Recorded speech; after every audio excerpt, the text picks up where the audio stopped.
Hey, what's up, everybody? Video 44 coming at you with another video. All right, so let's go over the second round. I, I'll say this. My taste on basketball players as it pertains to preference or whatever it is I would bring to my team is a little different than what I think a lot of the NBA scouts are. They do their jobs a lot better than me. They know this game a lot better than I do. I, I'm just confident in my opinion, just like a lot of people are. So there were some picks here that I didn't really get. And then there were some players in the back of the draft that I had never heard of, unfortunately, even though I did so much homework on so many players that ended up going undrafted, and most of these players that were drafted in the second round, a good portion of the people I did homework on, they didn't get drafted. And then some guys who were taken that never crossed my radar. So we'll do the best we can to rate what we are able to here. But first, we go with the 31st pick, which was the Houston Rockets pick. We'll just go to where the teams ended up because there was a lot of trades tonight. So we ain't going to even talk about where the picks were initially. We'll just go straight to where they ended. Malik Thomas ended up with the Houston Rockets. I don't actually think that's what happened there. Hold up. I'm looking at the wrong stuff, or something is off here. There we go. Okay, that was not how that went. Forgive me. Tankathon threw me a fake out. I was like, no, he didn't. I know for a fact Malik Thomas didn't go there. Bruce Thornton went to the Houston Rockets at 31. And, there was a point guard, 6'1", 223 pounds, so he's a heavy dude, can shoot the ball. I wasn't the biggest Bruce Thornton fan when I consider what the Rockets need. My opinion is they needed somebody who could not only hit threes but facilitate. But Bruce Thornton is somebody who can definitely hit shots. He's a high percentage shooter, a good efficient shooter. So that is something that they really need, shot making. So I thought it was a fair pick, but it wasn't who I would have taken with my assessment of their needs. So it was okay. I think a lot of people like Bruce Thornton a lot. I think he's going to have opportunities for sure in Houston that doesn't have a lot of depth that could use a guard. Obviously, they're getting Fred VanVleet back, but their shot making was really lacking. We got a good close look at that as Laker fans. So, yeah, Bruce Thornton is definitely going to be playing for them. He's going to get some playing time, I think. And I'm sure he'll be happy with his landing spot. In pick 32, went to the Memphis Grizzlies. They took Richie Sanders. Richie Sanders is a very efficient shooter. He is coming off of a clean injury with the knee. It's a knee injury, but it was very clean. It wasn't something that people were too concerned with. So they expect that he should be 100% healthy and ready to go.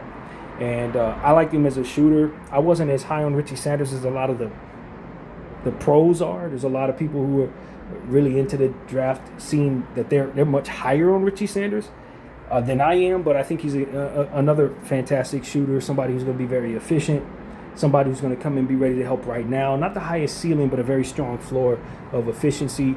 From what I understand, he could defend a little bit. So he's going to be a nice pro. 33, the Minnesota Timberwolves took Isaiah Evans.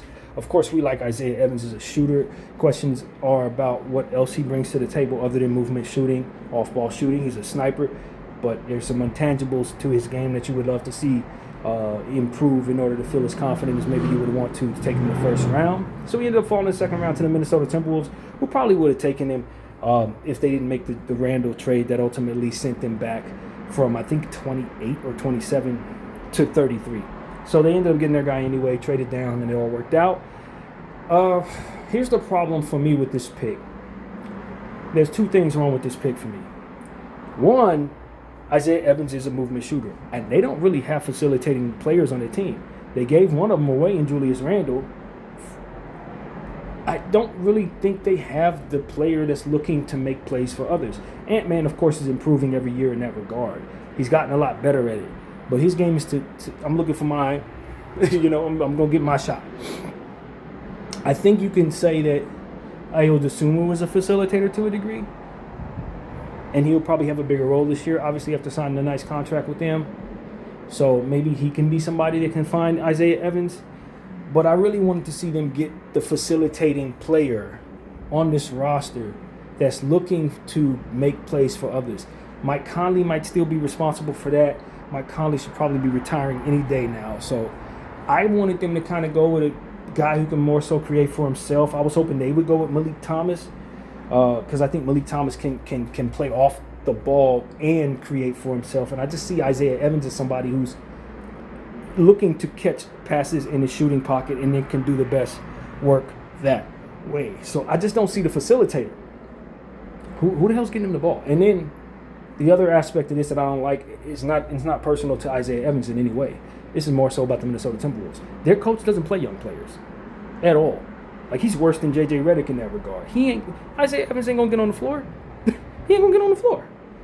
And so because I know that this is the worst spot for a guy like that who thought he was gonna be a first round pick, came to the draft last night, didn't hear his name called, and then got drafted to a situation where the coach just automatically writes off literally all rookies. They never get on the floor for him. He probably wouldn't play A.J. DeBon still if they were to get him. Like, he's that bad at that. Great coach in other areas, but probably the worst coach in the NBA for playing rookies. That you're just not going to get any playing time. So I hate this for Isaiah Evans. I would have hated this for anybody, to be honest with you. But in the long run, after 2 or 3 years, when he earns his coach's respect, he'll definitely be in firm rotation with the Minnesota Timberwolves. But it's rookie season.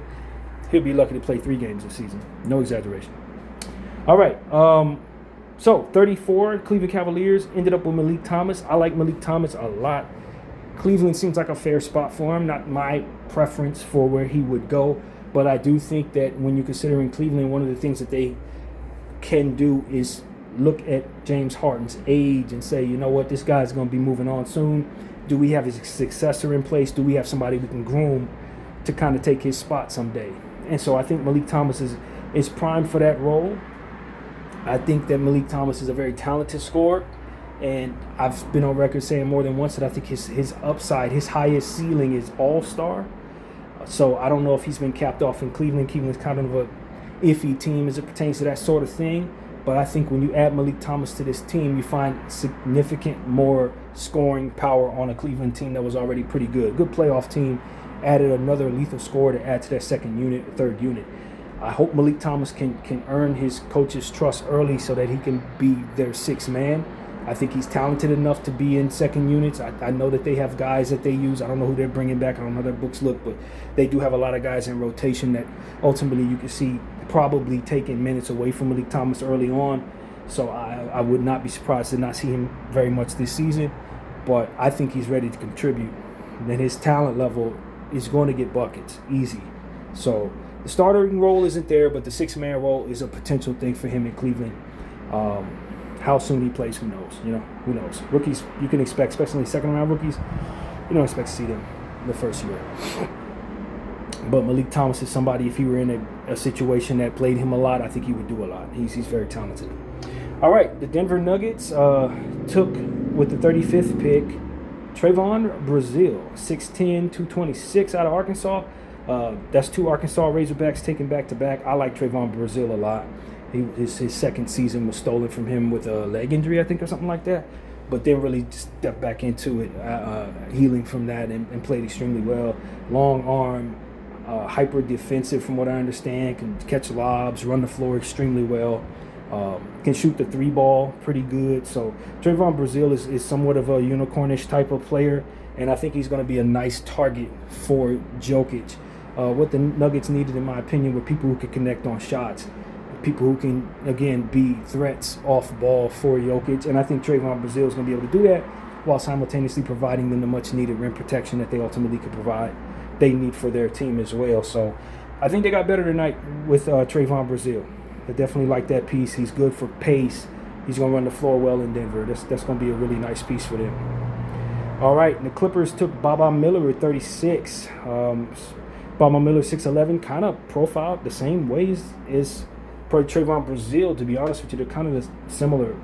Baba, Spanish guy, played for Cincinnati, and he also catches block shots, kind of a freak athlete. I don't remember if he shoots the ball as well, but I think that he's capable of hitting that shot. I'm pretty sure he is. Rim protector, nice defender, can defend multiple positions, switchable. A really, really nice second-round talent. So both of those guys are 2 of my favorite guys in the second round. True second-round talents in this draft that really should be able to help a lot at the forward spots. This may be my favorite pick of the draft coming up here, 37. The Miami Heat were able to get a pick from the Dallas Mavericks and took Ryan Conwell. Might be my favorite pick of the second round. I don't really like Ryan Conwell like that.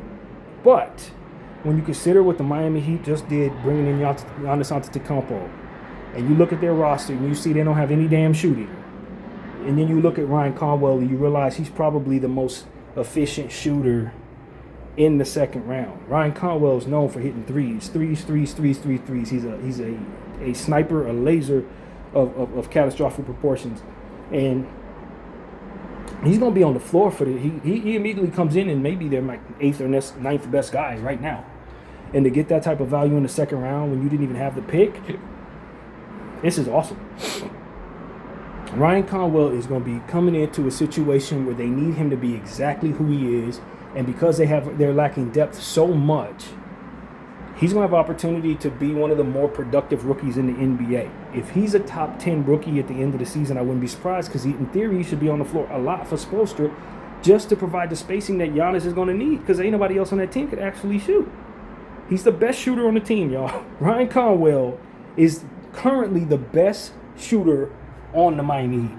No exaggeration, he should get a lot of minutes. And if Spoelstra tries to get cute next year and don't want to play the rookie, he's going to find out he's got the worst spacing he's ever had in his professional career. So he better play Ryan Conwell. Don't get cute with him, dog. Play him.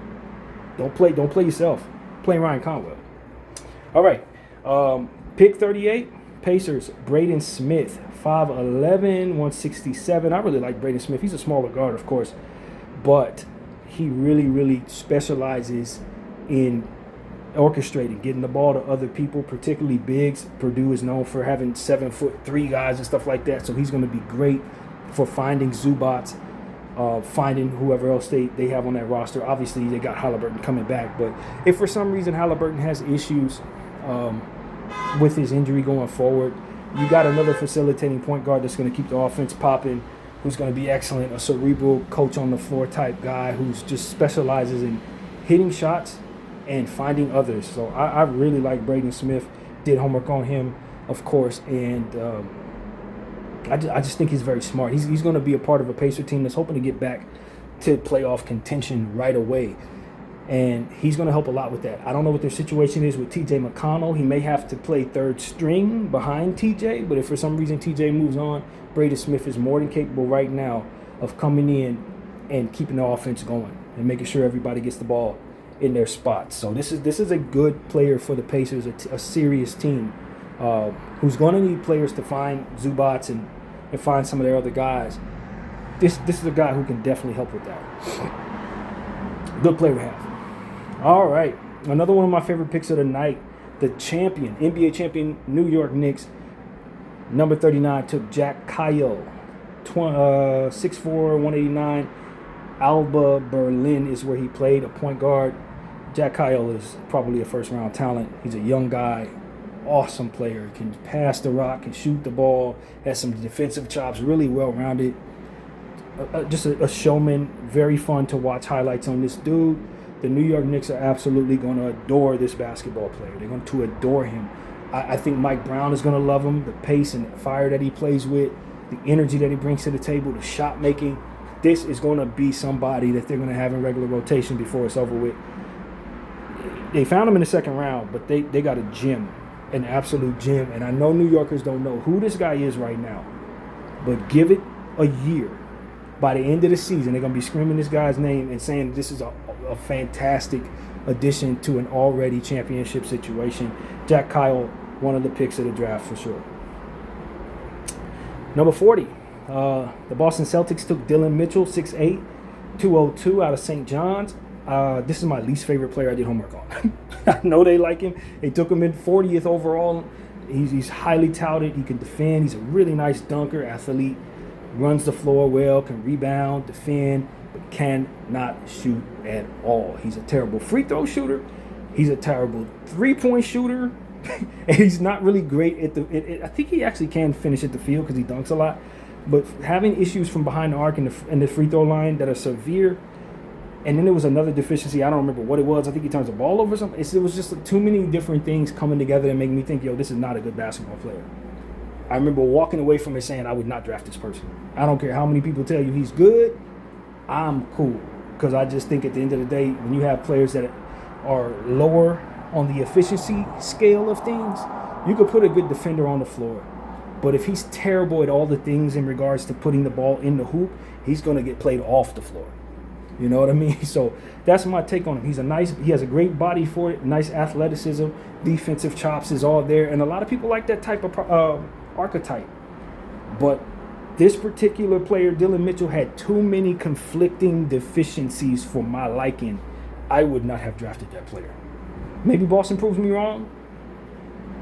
A lot of people like him. A lot of people who know what they're talking about like him. I don't. I'm cool. So that he goes to the ops. That's fine with me. We'll see how it plays out. But I think it's very strange that the Boston Celtics, a pure shooting, three-point shooting team, brought themselves a terrible basketball playing, a terrible shooter specifically.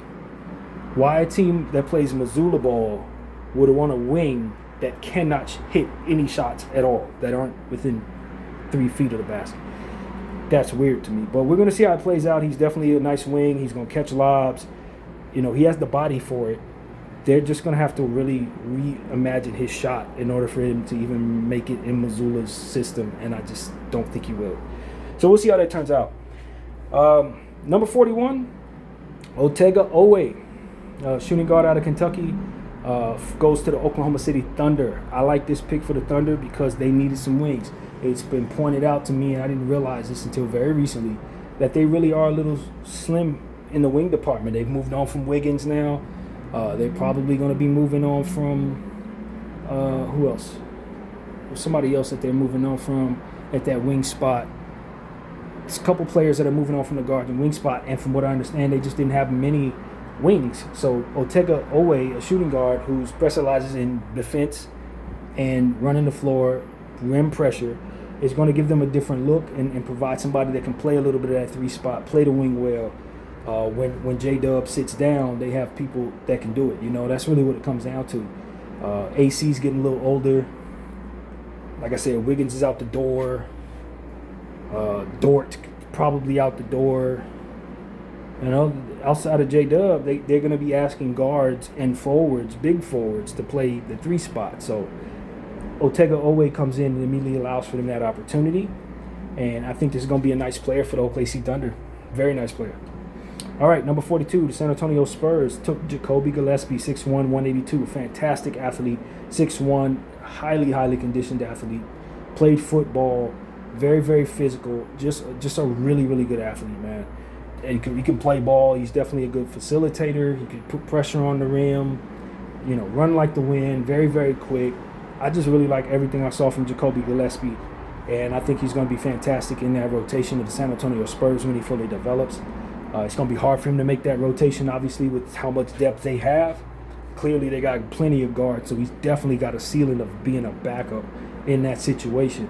But this is a sponge. He's going to pick up a lot of information, and he's going to be another athlete that they have in rotation that's already a championship level situation. So I really like Jacoby Gillespie. Clearly, they got enough rim protection so they could afford to have a small guard at 6'1", but he ain't no regular 6'1" dude. This dude is an athlete.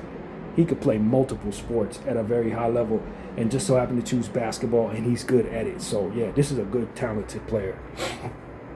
All right, number 43, the Brooklyn Nets took Tyler Bilodeau, 6'8", 228 from UCLA. Highly efficient scorer. I really like Bilodeau. I don't know that they're going to have the opportunity for him. It's getting a little redundant with the Brooklyn Nets as it pertains to forwards, because they just brought themselves last night Jefferson. They brought themselves Julius Randle. They already had Wolf. They got Clowney. And now they're bringing in Bilodeau. So it's just a situation where I do believe that the Brooklyn Nets are starting to kind of do with the full power forward position the same thing they did with the point guard position last year. Just bring yourselves one too many of them of the same type of player. I like all of these people, though. I will tell the Brooklyn Nets this. All them forwards that you got, they all check off positive for me. I like Julius more than most because he was my rookie for 4 years. I do understand that he could be a little frustrating, and he probably doesn't fit on your team as well as maybe you would like him to. Moving him is probably the move. I'm going to retrade Julius Randle within 6 months if I'm the Brooklyn Nets. You're on the move. Don't even pack your bags. Don't even unpack your bags, Julius. If it's me, I'm sending you elsewhere, because at this point, all I really need is for the players that I have to develop. We got Brown in place now. I want the ball in his hands. I'm giving Brown the ball and I'm telling him to do what he do with it. And then from there, I'm going to allow for those other point guards to try to play their way around Brown and see which ones fit around Brown. If not, you're getting packaged with Julius and I'm sending you out.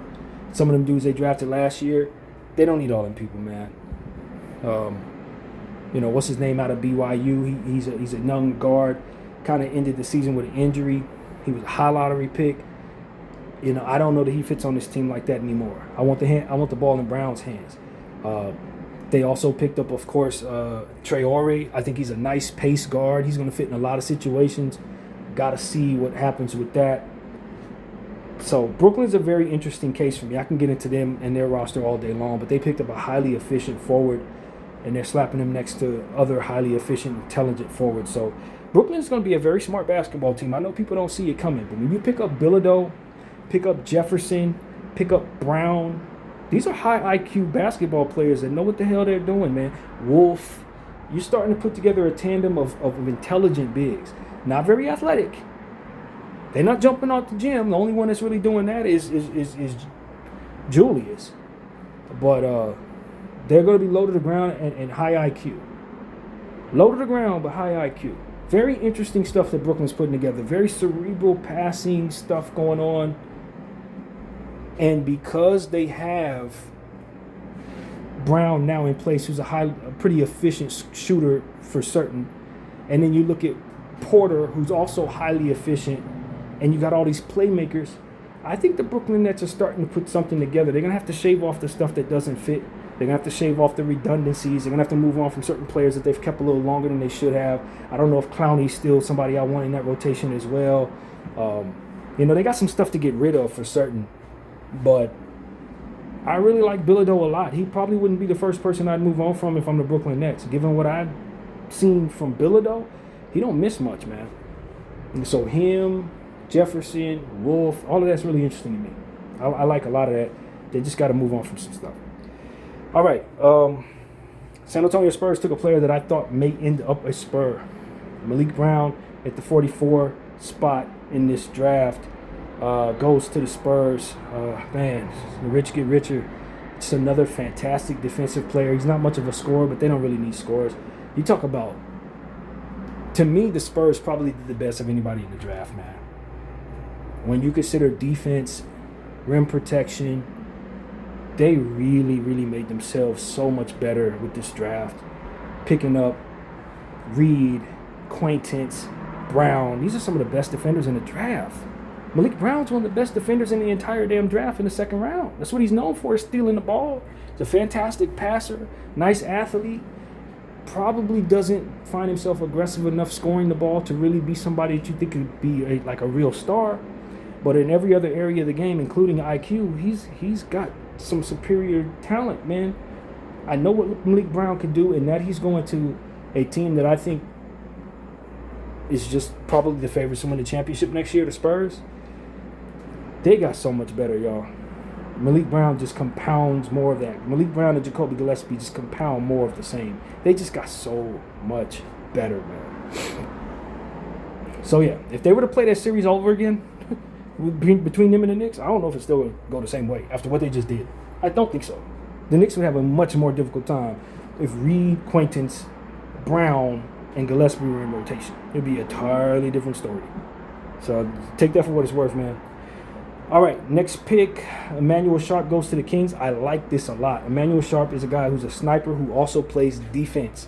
He's one of the 6'4" guards that actually defend. And so when you consider what they picked up yesterday,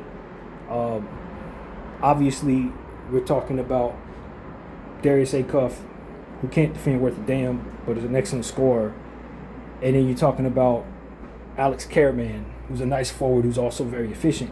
You picked up another very capable shot maker, and this is somebody you can slap next to Darius Acuff and kind of make up for some of the deficiencies defensively, because Sharp is a nice lockdown defender. So it's a really nice two-way talent. The Kings are also another big winner in this draft for me with those three picks. The only thing I have concerns with as it pertains to Sharp and Acuff together is they're both short. Sharp is 6'4", Acuff 6'2", so they're undersized. But when you talk about bringing yourself somebody who can help offset the defensive deficiencies of Acuff, that's a good start. That's a good start bringing in Sharp. So I like that pick there. The Washington Wizards brought in the center Felix Okpara, 6'11". I don't really know if there's a role there for him. I think he gets lost in the back of that bench. I don't think there's much there. Felix Okpara is an okay center to me. Nice lob catcher. But when you look at the rotation of what the Wizards have at the front court, I don't think he's gonna. I don't think there's much going on there. Not really. I wouldn't be surprised if he's on the move or out of the league because it's just not. It's not the greatest landing spot for a center. And they took 2 of them in this draft, if I'm not mistaken. Unless that pick was moved. No, it was. Okay, never mind. So yeah, maybe he can try to play his way into this rotation somehow. But Alex Sarr, Anthony Davis, it's going to be tough to see Felix Okpara actually have a real role in this team. All right, the New York Knicks took my boy Tyler Nickel, Coin, 6'7" shooter out of Vanderbilt. I'm a fan of Coin. If you've seen my video talking about Tyler Nickel, I was a fan of him. He's just a fantastic shooter. He tries hard on the defensive end. Probably not a defender at all, but he is somebody who's going to hit shots. So when you talk about the Knicks and what they were able to get out of their shot makers in this playoff series, adding Tyler Nickel can't hurt. That's for damn sure. If for some reason they lose their shooter, what's homie's name? I can't think of dude's name right now. But that big shot maker, he'll take his spot. You know, if for some reason they lose their main shooter off the bench, whatever his name is, Tyler Nickel is definitely somebody who will project to be that player for them. So I like Coin a lot. I think New York's going to love what they did in the second round. They got 2 studs for sure at the guard spot. 48, the Dallas Mavericks took Toby Lawal, the most athletic player in this entire draft, one of the highest leapers you'll ever see in your entire life, 6'8", 214, out of Virginia Tech, power forward. Toby Lawal is awesome. He's an awesome athlete. I don't know that he's that great of a basketball player. He's very limited. He started the game late in his life. He's going to have to really put his head down and work on nuances and small, marginal, intangible stuff. But you can put him on the floor and he's dunking on anybody. You can put him on the floor and he's blocking anybody. He just gets off the ground higher than anybody else. He's like a Zach LaVine type, Gerald Green type leaper. You just don't. People like that don't grow on trees. You don't find these type of human beings. So I like that he's landed in the NBA as drafted somewhere, but I would have liked him going somewhere where there's a pure facilitator in place, and I don't necessarily see that in Dallas. But they did pick up Sergio De La Rey, so that may be he may be able to be that for them. But Kyrie is looking for his own. He's turned himself into a hell of a facilitator over the years, but we know Kyrie's game. He's not trying to be Steve Nash out there. He's not trying to be Luka. Brandon Williams kind of putting his head down. Hopefully his jumper comes around from the mid-range, but I like Brandon Williams a lot as a floor pace creator and somebody who's putting a lot of pressure on the rim, but he's not a facilitator. I do believe that the ball is going to be in Cooper Flagg's hands a good portion of the time. I don't recall if he's much of a playmaker. I don't know, really. But in my mind's eye, he's more of somebody who's looking to get his own. But maybe, he's cerebral as hell. He can do pretty much anything, but it's not like he's pass first or anything like that. So basically for me, it's like I'm looking for that player in the second unit or third unit for the Dallas Mavericks that's going to specialize in making sure Toby Lawal gets the ball in midair, lobs, Luka style, Chris Paul style. That's the type of player that gets the most out of Toby Lawal. If that player ain't on the floor, it's not the right dynamic. So it's going to be on Sergio De La Rey if he calls over, because he may actually stay in overseas. But if he decides to come over for the Dallas Mavericks, he immediately has a big role to get the ball to everybody and hit shots from behind the arc when in second units. Because, like I said, Flag's going to have the ball in his hands, if not him, then Kyrie. So I don't know if this is the greatest spot for guys who are looking to receive passes from other people. I don't peg the Dallas Mavericks for being hyper ball movement like teams. Brooklyn is, the Lakers are, Teams that have a lot of facilitating players and stuff like that. This Dallas team, I don't think is that team. So that's the only concern for Toby. I just don't know if this is the spot that he probably should be landing in. But we'll see what happens next. All right, the 49th pick, the Denver Nuggets took Bryce Hopkins, small forward out of St. John, 6'7", 219. I like Bryce Hopkins a lot. He was one of the last players I did homework on about a week and a half ago. Just a solid small forward. Average but good. You know, he's not on the low side of average. He's on the high side of average. Has a lot of intangibles to his game. Can keep pace. Can drive at the rim. Hit shots. You know, somebody that you would love to see come off your bench and just play a good wing role, man. I think that if he becomes who he's supposed to be, he's going to be a part of a nice depth creating athletic type of thing for the Denver Nuggets. So I really like what they did, picking up Bryce Hopkins and Trayvon Brazile. They got a lot more athletic, and they added some real depth on this team, some shot making. I think Bryce Hopkins is a pretty solid shot maker. So, you know, this is a good swing for them. Hopefully it works out for their sake. All right, number 50, Jaden Bradley, point guard, going to Toronto. I love Jaden Bradley's game. That dude is a star level role player. He is a stud. Like, stud. You talk about somebody who pops off the damn screen, put the ball in his hands enough, you're going to see what I'm talking about. That boy can ball. Field personified. Just absolute and utter field. Love his game.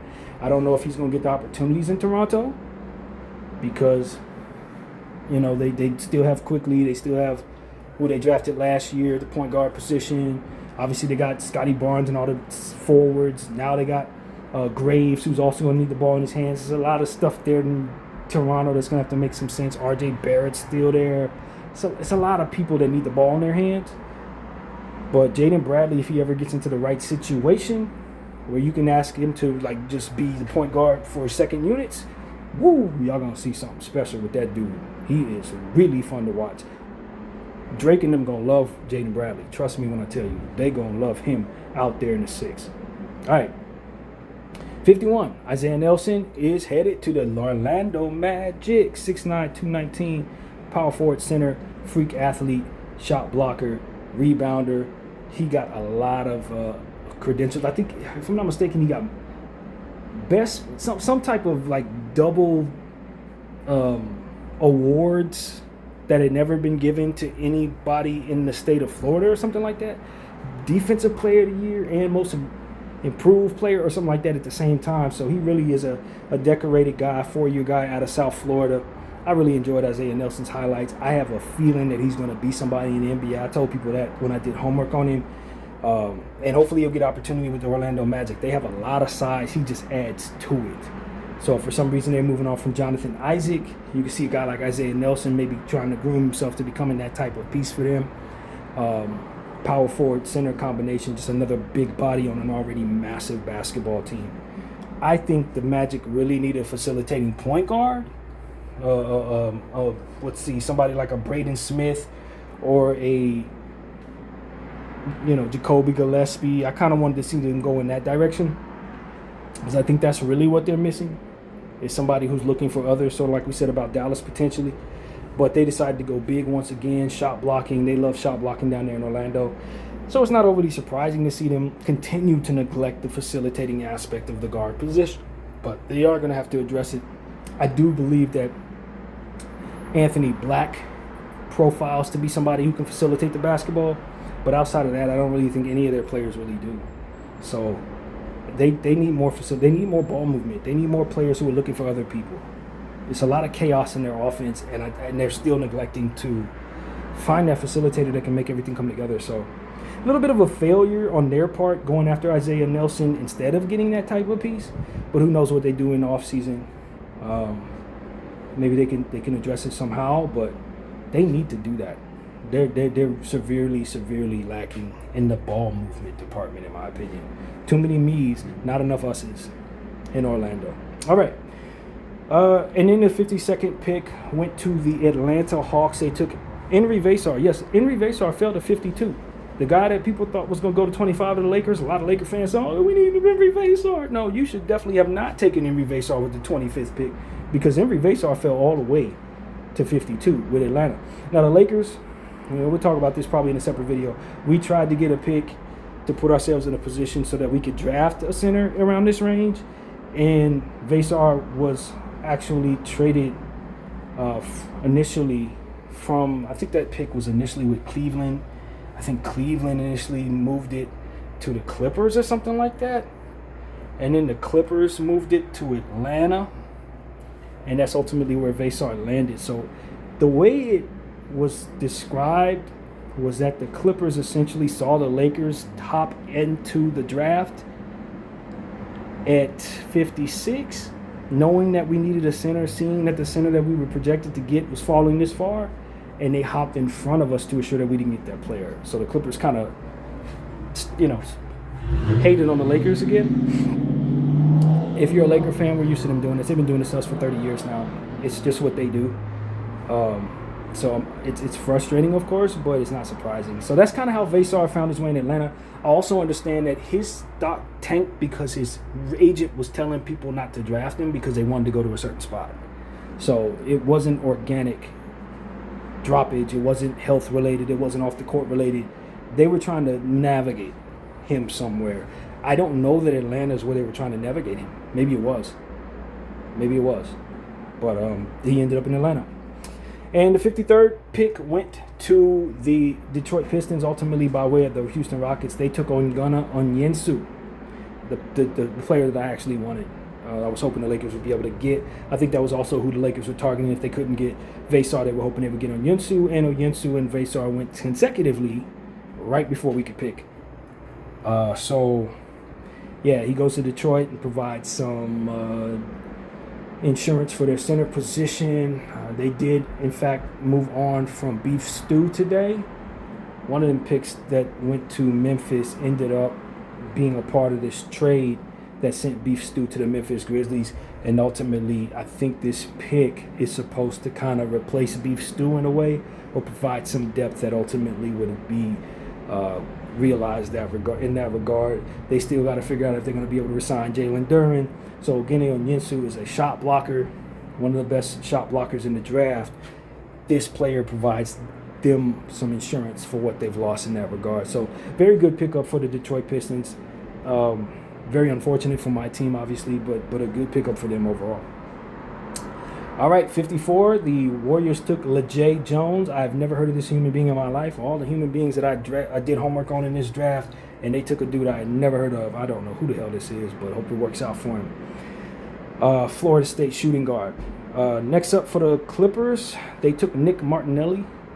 I really like Nick Martinelli, 6'7", 224 pounds, not very athletic, but a very physical scoring forward. I really like what I saw from him. I was a fan of his highlights, and I just think he's going to be really physical. He loves to field people. When he's driving at you, he's putting elbows and knees on you, so be ready to flop off of him if you're going up against him, Lakers, because believe me when I tell you, he's going to be doing a lot of offensive fouling. He is. He just is what he is. He's a physical offensive guy. Elbows, knees, backs, push, nudge. He's doing all that. That's how he gets his, because he's not athletic, so he's got to get it a different way. And how he gets it? Punishing anybody that's trying to defend him. So I like Martinelli. I'm higher on him than the consensus. I think he's going to be pretty good for the Clippers. All right, number 56, where the Lakers ultimately traded up to 56. It was just 2 picks too late. We ended up drafting a Russian dude, Vlisvolod Ishchenko. I think one of the second-round mocks that I watched on YouTube drafted this guy. He's like a 6'9" forward. I think that's who this is. He looked good in the very few 1-minute clip of this mock draft that I watched. If this is that same player, we might have made a mistake not keeping this dude, Lakers. I don't know if it's the same guy, but it looked like when they drafted this guy at 56, that might have been similar. It might have been the same clips that they showed. I'm like, yo, that's the same dude. And I was like, okay, I'm optimistic this could be good for us. And then we turned around and gave it to the Dallas Mavericks. I don't know that wasn't a mistake. If this is the same player that dude was highlighting in his mock draft, we may have made a mistake not keeping this dude. So he's headed to Dallas. He probably won't come over. They're going to stash him in Russia. He's going to continue to play over there, I'm certain. That's probably how that goes. Lakers got their refund for the bought pick from the Chicago Bulls that was essentially supposed to be Onyesu or Vesar. We went and got our refund. That's pretty much what it was. We sent the pick off to Dallas. They then drafted a stash so it wouldn't take a roster spot from them. I understood what the Lakers were doing. Essentially, I understood what Dallas was doing. You don't want to give roster spots to second-round picks of players that you actually don't want to use because these roster spots are very precious. Two-ways are very precious. And you're going to want to use those on players that you target in the undrafted market or players that you've taken in free agency or whatever. So it's not simple as, oh, let's just take anybody. You don't want any old body because you're going to end up having to waive any old body. You're going to have to pay any old body. And a lot of that stuff ends up being on the margins a different kind of way. So it's best to just, hey, if you didn't get the guy you wanted, shove the pick off to somebody else, get your refund, and be done with any of the other stuff that could otherwise show up on your books any kind of way. So I think that's really what it was. The Lakers wanted to pick. The guy they wanted was snatched. And that was it. So, moving on. More players that I never heard of, man. Honestly, I ain't done no homework on none of these people. 56, Dallas took the Russian dude. 57, the Clippers also had another pick, and they took a center, Narcissi Nagoy out of France. He'll probably be a holdover. Never heard of him in my life. I have no idea who that is. Jerron Pierre Jr. out of SMU went to the Pelicans with the only pick that the Pelicans had in this draft at 58. I did see his name. He probably would have been somebody I would have gotten to if I would have kept this process going because I saw his name every day when I was going through the draft list. But I stopped doing homework right before I got a chance to really get to this guy. And the next one, too, Trey Kaufman-Renn was another guy whose name I heard a lot I would have gotten to. In fact, he was probably on the list of people that I was going to do when I decided to stop. I think Trey Kaufman-Renn was one of the ones. So he went to the Timberwolves at 59, and I know a lot of people like him, 6'9", 241 Purdue. And Malik Lewis out of Melbourne went to the Bucks at 60. And that was somebody also that I'd seen his name several times, and I just didn't get to the homework. So the last 5 picks, man, just like there's so many players to do homework on when you're trying to draft for the undrafted market or do homework. It got to a point where it's like, yo, I could keep this process going all summer, well through the draft, and still not get everybody that was listed available to me to do homework on. So I'd stopped at some point. And unfortunately, some of these guys were on the list that I didn't get to. So that's really what it was. That was the second round of this year's draft. We are now past the draft process. And now we hear about who is being picked up in the undrafted market. I know the Lakers picked up a guy that I saw a little homework on, and we'll talk about him a little later. And I know the Heat picked up a guy as well. So those are only 2 things that I saw in the undrafted market. I'm sure a lot has been done over the last 42 minutes since I've been doing this video. I'm hoping the Lakers are able to snatch a guy by the name of William Kyle III, but I'm pretty sure there's going to be a lot of suitors for his talent in the undrafted market. But I'm hoping my team's a team that lands on. And there were a lot of guys that I liked a lot, man. Some big names. Quadir Copeland was another name that I saw that didn't get drafted. I think the NBA may have dropped the ball on that one. It's a big guard, 6'6".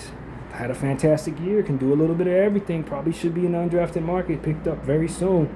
So it's a lot of names. A lot of names people like. Some of them I hadn't heard of that some of the experts are kind of shocked didn't get drafted. And some names I like a lot that didn't get drafted. So the undrafted market to me may be a little more exciting than the draft itself. When you consider some of these people in this draft, I wasn't too excited about.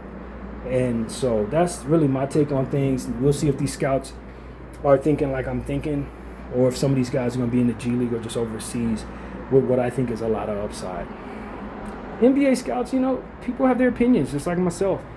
And a lot of times people just preference certain things. Some people lean into size. Some people lean into guard. Some people are copycats as it pertains to, I just saw something, so let me try to find the next that. Some people like, it's just a preference. And a lot of times when you hire scouts, they lean into their preferences, and sometimes they neglect certain things that really need to be understood. And so what you saw in the second round specifically is a lot of people's preferences. The path for the first round is pretty much laid out. Consensus kind of tells you, it's almost like the market dictates the price in the first round. And it kind of gives you a path for where you probably should be drafting. Some people deviate outside of those parameters.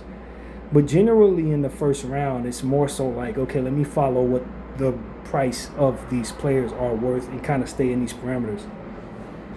The second round is more so about preference. it's not. You don't necessarily stay in that tier of what is consensus and all that, because most of these guys aren't worth much of anything in the second round. So it's like just take whatever your preference is. So you start seeing people's preferences breathe through in regards to what they choose in the second round. It's almost an entirely different calculus in a way as it pertains to drafting in the first versus the second. So I just don't think that I share the preferences that a lot of these teams do when it comes to second round talent. A lot of little guards were taken, and I think it's because they just watched Jalen Brunson win a championship. I'm not a copycat. I'm not that guy. I'm not going to sit up here and say, oh, that just worked at that random situation or that specific situation. Let me try to find the next that. I don't roll like that. That's not my eye for talent. That's not how it works for me. So, yeah, I would have went an entirely different direction than what I saw tonight for most of these teams.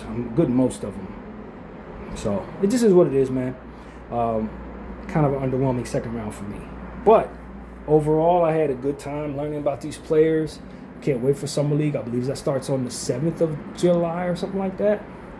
So we're a couple of weeks away from that.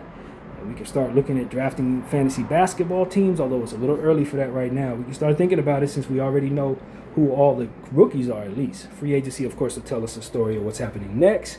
There will be more trades now that the draft is settled. You're going to start seeing people try to position themselves to get what they need. Still got to see where the king goes. Got to see the Lakers get a center. Got to see the Miami Heat get some shooting. So it's a lot of stuff that needs to happen in order for these teams to be ready for the next season, and people are going to have to react to what the Spurs and the Thunder did at the center position. And I'll say something before I sign off. I love what the Knicks did, but I for them, I feel kind of bad because it's a situation where you win a championship and then your owner turns around and says, okay, I don't want to spend a lot of money now. So they had an opportunity at Cam Carr. The reason why we were able to get Cam Carr is because they traded out of that space because of the demand date from their owner essentially saying, I don't want to be in the first round. I want to pay whatever it's going to cost to have a first round pick. So they're scrambling around. That's why the Lakers were able to trade up. That's why that made some sense. They took cash considerations to trade back, and then furthermore called to Dallas after that and traded out of the first round. And then traded down to the second round where they ended up taking Tyler Nickel and Jack Kyle. I love those two players for them, but they could have had higher level talent if they had an owner that wasn't so satisfied. And so that's the problem with a team who hasn't won in a very long time finally wins and they get satisfied. And that's a satisfaction as a Laker fan that I just don't share.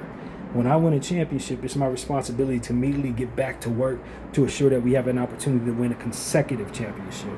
And New York Knicks fans and ownership are all just like, we want a chip, we don't care what happens next. We're not focused on the draft, we don't care about what's going on in Summer League. And it's like, you about to go back down to the toilet. This is not how you do it. I know y'all never been here before, but I'm looking at the general sentiment surrounding the Knicks, and y'all are so happy about winning the championship that you almost forget that you got a responsibility to do it again. That you're going to try to win it next year, and you're going to fail because you didn't prepare properly. That same energy and the same attention to detail that went into building a championship team is required to assure you don't fall back down into the dumps again. And they're not thinking right.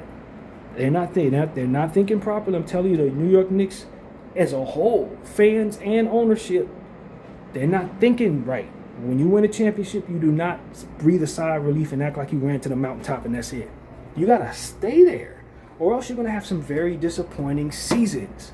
And so I see that coming. The Knicks, they're not going to be as good next year. They're not going to be as good because the attention is not on the margins and the details anymore. It's more about saving money, celebrating, and as if they're living in happily ever after. And that is not the reality of a basketball team. There's no happily ever after. You won and you get back to work. BDL 44. I thank you for watching. I'm out.